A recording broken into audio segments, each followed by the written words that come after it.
Now, I've said recently in reports that we shouldn't be solely concentrating on the Metropolitan Police when it comes to unlawful strip searches of minors, as if it happens there, it happens elsewhere too. And just like that, information comes my way that says last year 160 minors aged between 13 and 17 were strip searched by West Midlands police officers. What's interesting is that more than half resulted in no further action for the child. But I'm sure some of the perverted plod saw some further action after feeding their appetite for seeing minors' naked bits.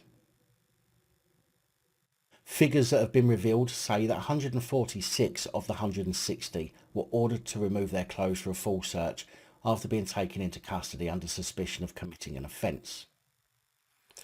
Another 14 were ordered to strip off clothing after first being approached in the street by police using stop and search powers. 5 of those children were aged just 13. Now, there's two types of strip search: a normal, if you can call it that, strip search, and an intimate strip search. And to me, an intimate strip search would be classed as a full strip search. Now, although that is my interpretation and not based on information, because it doesn't actually explain what it means by full strip search in the info that I've found. As part of a national overview on children being strip searched, the Children's Commissioner has asked West Midlands Police to provide all strip search data involving children. Currently, the information provided doesn't indicate the ethnicity of the children who were strip searched, whether an appropriate adult was present, or whether arrests followed in the cases where further action was taken against them. Bear in mind that West Midlands has a higher than average percentage of ethnic groups and a lower than average white population, based on the Office of National Statistics data, so it's likely that ethnic groups are going to be more highly represented in the area.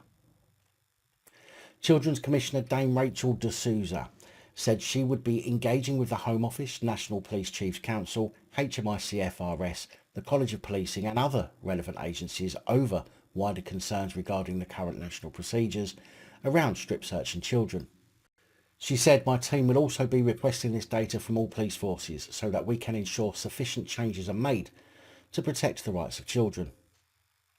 West Midlands Police said a strip search was a vital tool in the fight against drugs and violence, enabling officers to order suspects to remove underclothing to check for items that could harm them or others and concealed contraband.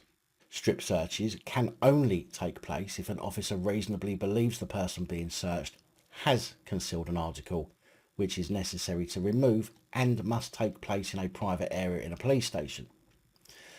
West Midlands Police said at least 2 other people must be present with the officer carrying out the search of the same gender as the suspect, and suspects should not have to remove all their clothing at one time.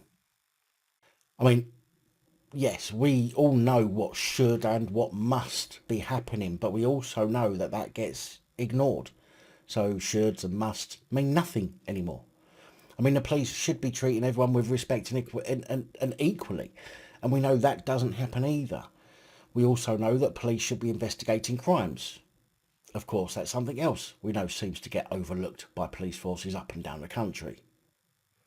The actual breakdown of children who have been searched so far reveals that 5 children aged 13, 7 aged 14, 22 aged 15, 44 aged 16 and 69 aged 17 were strip searched by West Midlands Police during 2021. Now, again, interestingly, during 2019 to 2021, 1,502 people were said to have been searched by West Midlands Police, with 692 of those strip searched of South Asian descent, 512 who were Pakistani, 364 were white, 308 were black or black British or of mixed white and black descent. So I wonder if West Midlands Police will now be called racist for searching more whites than blacks. Of course not, because the focus will be on the South Asian and Pakistani persuasion, even though almost every news report from the area depicts that that particular minority groups are being perpetrators of many of the offences. But no, that doesn't matter, does it? Still be racist